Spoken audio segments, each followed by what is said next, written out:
আজকে আমি কোনো রান্নার ভিডিও নিয়ে আসিনি। আজকে আমি শাহি গরম মশলা করে দেখাবো। তার জন্য এখানে নিয়ে নিয়েছি 12 গ্রাম দারচিনি, 10 গ্রাম ছোটো এলাচ, 1 গ্রাম মতো লবঙ্গ, 20 থেকে 25টা গোটা গোলমরিচ, 4টে শুকনো লঙ্কা, 1 গ্রাম জয়িত্রী, 4টে বড় এলাচ আর একটা নিয়েছি জায়ফল। জায়ফলটা পুরো দেবো না, এটাকে ভেঙে দেবো আমি, এতটা লাগবে না। আমরা কিন্তু বাজার থেকে সবসময় গরম মশলা, শাহি গরম মশলা কিনে এনে রান্নায় দিয়ে থাকি। বেশিরভাগ রান্নায় কিন্তু আমাদের গরম মশলা ইউজ হয়। যদি খুব সহজভাবে যদি বাড়িতেই যদি শাহি গরম মশলা বানিয়ে ফেলা যায়, তার স্বাদ কিন্তু যে কোনো রান্নায় আপনারা দেবেন না কেন, তার স্বাদ কিন্তু দ্বিগুণ বেড়ে যাবে। ভিডিওটা যদি আপনাদের দেখার পর যদি ভালো লেগে থাকে তাহলে অবশ্যই একটা লাইক করে দেবেন, আর আমার চ্যানেলে নতুন বন্ধু হয়ে থাকলে অবশ্যই চ্যানেলটা সাবস্ক্রাইব করে দেবেন, আর পাশের বেল আইকনটা অবশ্যই বাজিয়ে দেবেন আমি যখন কোনো নিত্য নতুন রেসিপি আপলোড করব সবার আগে পাওয়ার জন্য। তাহলে চলুন গরম মশলাটা তৈরি করা যায়। তার জন্য এখানে একটা আমি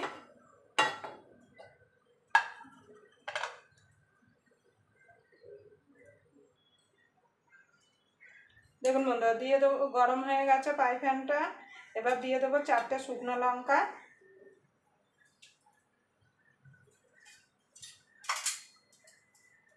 শুকনো লঙ্কাটা একটুখানি এভাবে একটুখানি নাড়াচাড়া করে নেব।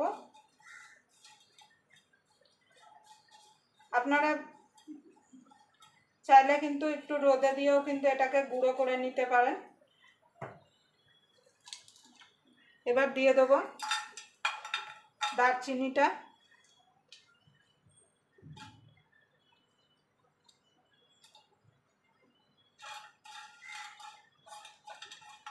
আপনারা বাড়িয়ে কমিয়ে কিন্তু করে নিতে পারেন।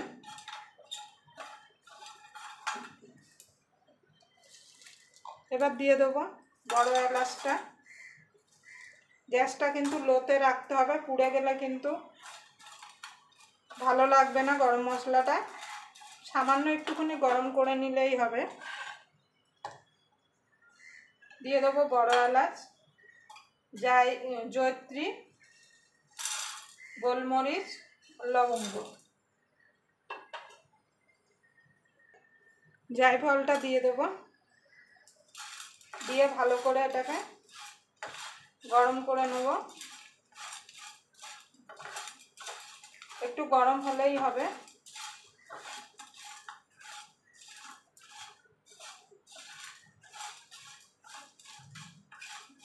আপনারা এইভাবে বাড়িতে বানিয়ে একটা কাচের পাত্রে করে রেখে দিতে পারেন।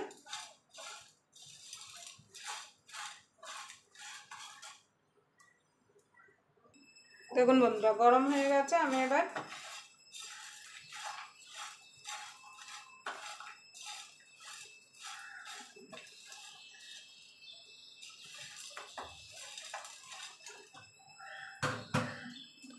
এটা একটা থালায় ঢেলে নেব ঠান্ডা হওয়া পর্যন্ত।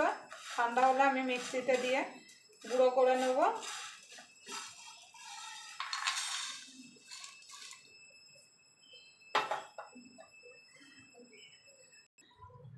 দেখুন বন্ধুরা ঠান্ডা হয়ে গেছে। এখানে একটা মিক্সির জার নিয়েছি। এবার মিক্সির জারের মধ্যে দিয়ে দেবো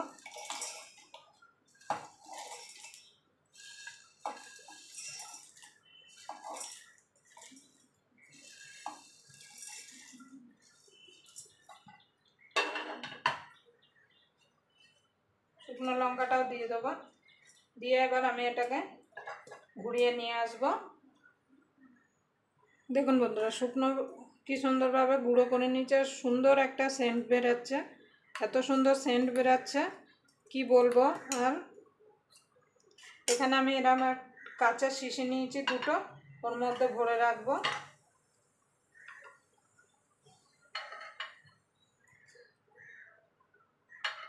আপনারা এইভাবে বাড়িতে বানিয়ে এরকম কাঁচের শিশির মধ্যে করে রেখে দিতে পারেন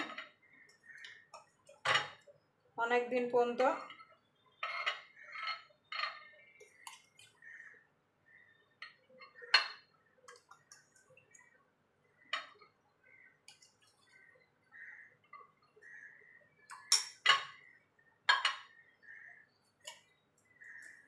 দেখুন দুটো নিয়েছিলাম কিন্তু দুটো লাগলো না, একটাতেই কিন্তু আমার হয়ে গেল। আবার আপনাদের সঙ্গে কোনো নতুন রেসিপি নিয়ে দেখা হবে, ততক্ষণ পর্যন্ত আপনারা ভালো থাকবেন, সুস্থ থাকবেন।